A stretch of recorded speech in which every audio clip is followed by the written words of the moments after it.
Assalamualaikum warahmatullahi wabarakatuh.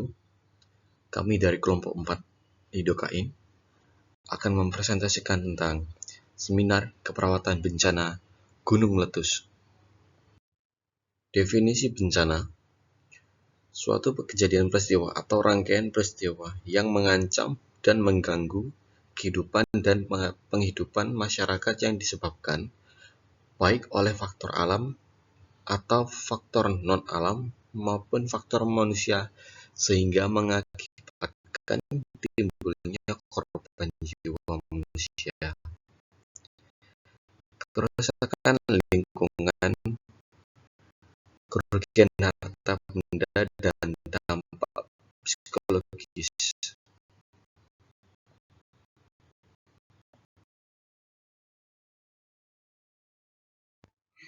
Definisi bencana gunung meletus.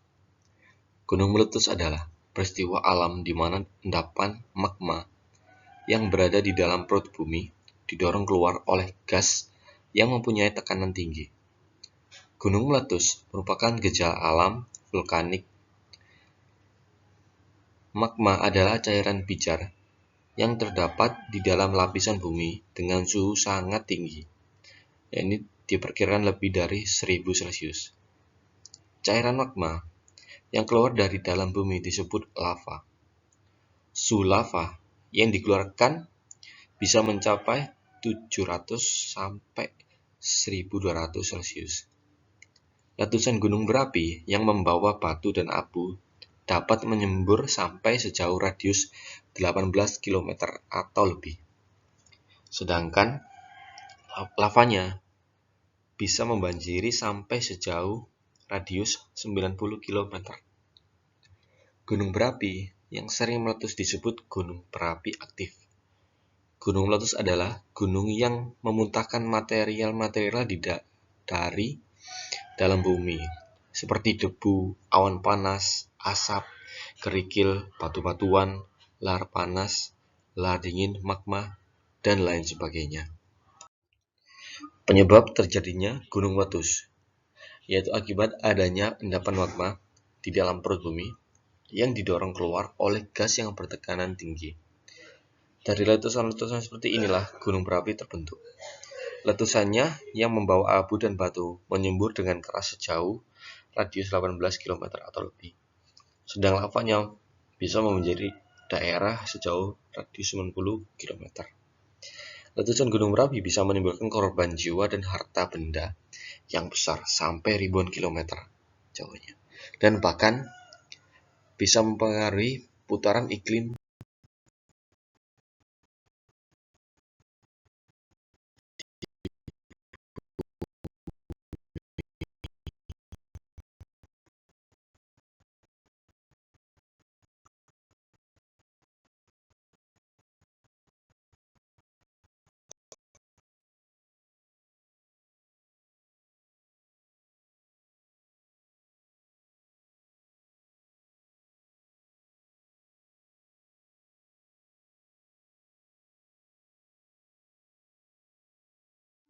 Berikut contoh kejadian bencana gunung meletus. Gunung Krakatau berada di Selat Sunda antara Pulau Jawa dan Pulau Sumatera. Gunung Krakatau merupakan salah satu gunung berapi aktif di Indonesia. Dalam sejarahnya, Gunung Krakatau pernah meletus dengan dahsyat dan memakan banyak korban jiwa. Gunung Krakatau meletus pada tanggal 26 sampai 27 Agustus 1883 dan merupakan letusan terdahsyat sepanjang sejarah, di mana letusannya terdengar hingga Australia dan Pulau Afrika. Suara letusannya terdengar hingga radius 5000 km. Dilansir National Geographic, risetnya kekuatan letusan Gunung Krakatau menimbulkan tsunami yang diperkirakan mencapai 36 meter pada ledakan 26 Agustus, mampu meluluhkan 2/3 bagian dari pulau tersebut. Puncak terjadi pada tanggal 27 Agustus. Selama itu, batu abu dan abu halus dihembuskan hingga ketinggian 70 sampai 80 km. Menurut daerah seluas 827.000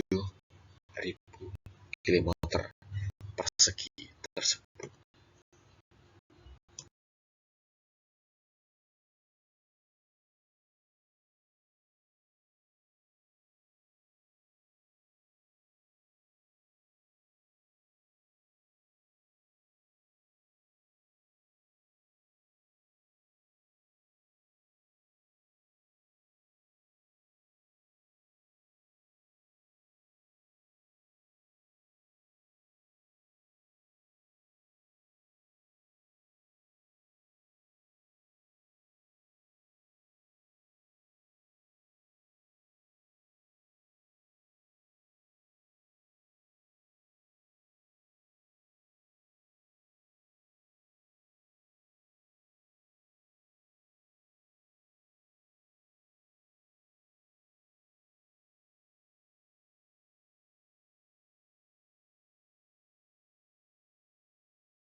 Baik, berikut mekanisme terjadinya gunung meletus.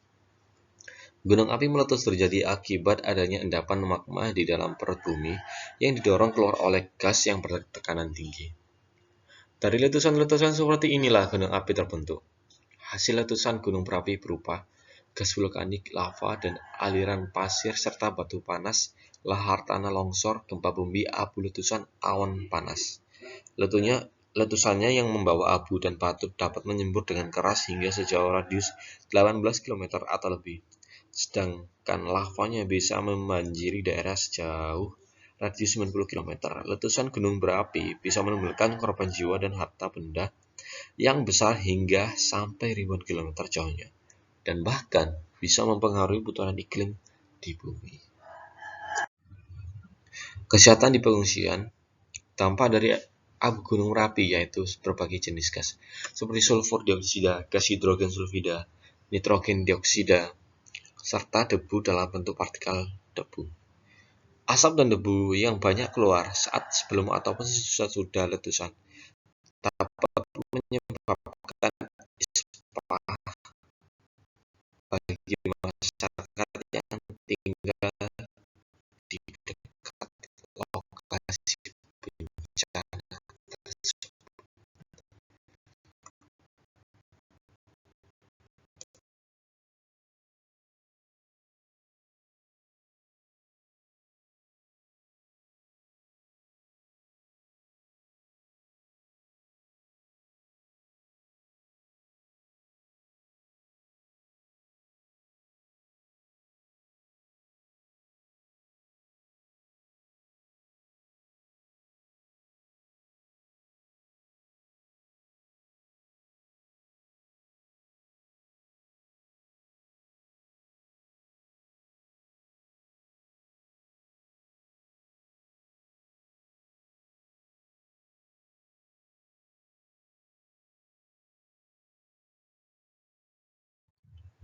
Rencana tindak lanjut kesehatan.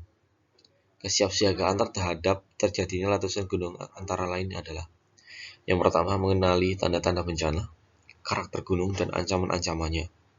Yang kedua, membuat peta ancaman, mengenali daerah ancaman dan daerah aman. Yang ketiga, membuat sistem peringatan dini. Yang keempat, mengembangkan radio komunitas untuk penyebarluasan informasi status gunung api. Yang kelima, mencermati dan memahami peta kawasan rawan gunung api yang diterbitkan oleh instansi berwenang.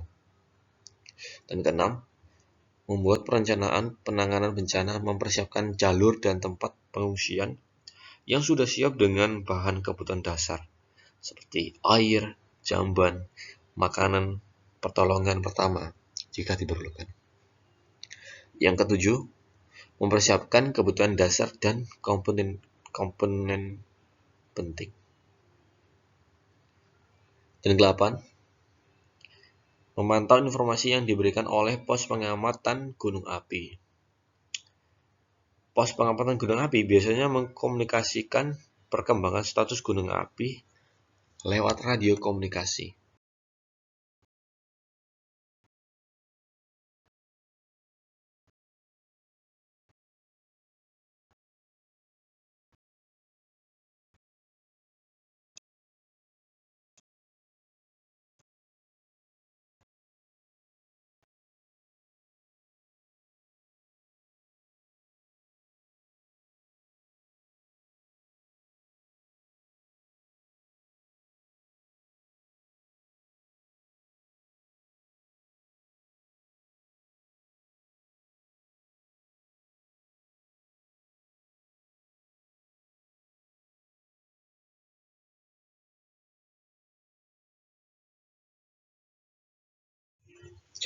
Tindakan yang dilakukan ketika telah terjadi letusan adalah: yang pertama, hindari daerah rawan bencana seperti lereng gunung, lembah, aliran sungai kering, dan daerah aliran lahar.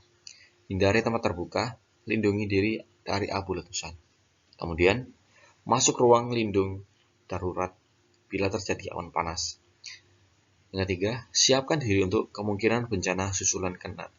Kenakan pakaian yang bisa melindungi tubuh, seperti baju lengan panjang, celana panjang, topi, dan lain-lainnya. Yang keempat, melindungi mata dari debu.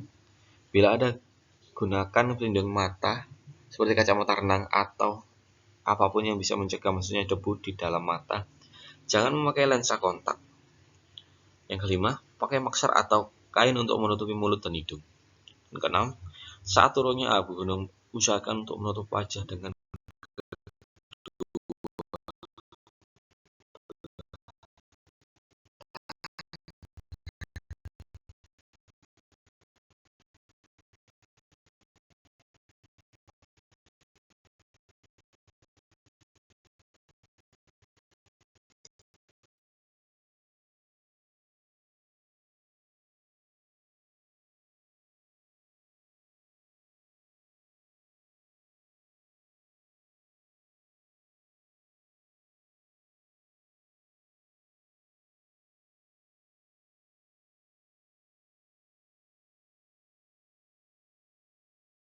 Setelah terjadi letusan, maka yang harus dilakukan adalah ada dua, yaitu rehabilitas dan rekonstruksi.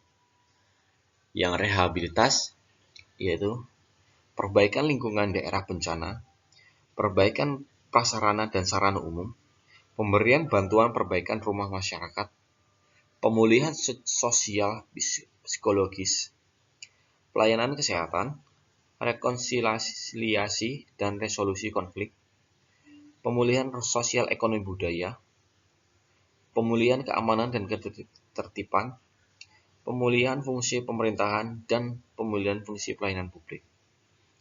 Yang rekonstruksi, pembangunan kembali prasarana dan sarana, pembangunan kembali sarana sosial masyarakat, pembangkitan kembali kehidupan sosial budaya masyarakat, penerapan rancang bangun yang terdapat, dan penggunaan peralatan yang lebih baik. Partisipasi dan peran serta lembaga dan organisasi kemasyarakatan, dunia usaha dan masyarakat. Peningkatan kondisi sosial, ekonomi dan budaya. Peningkatan fungsi layanan publik dan peningkatan pelayanan utama dalam masyarakat. Terima kasih. Kelompok 4 Ridho Kain telah melakukan presentasi.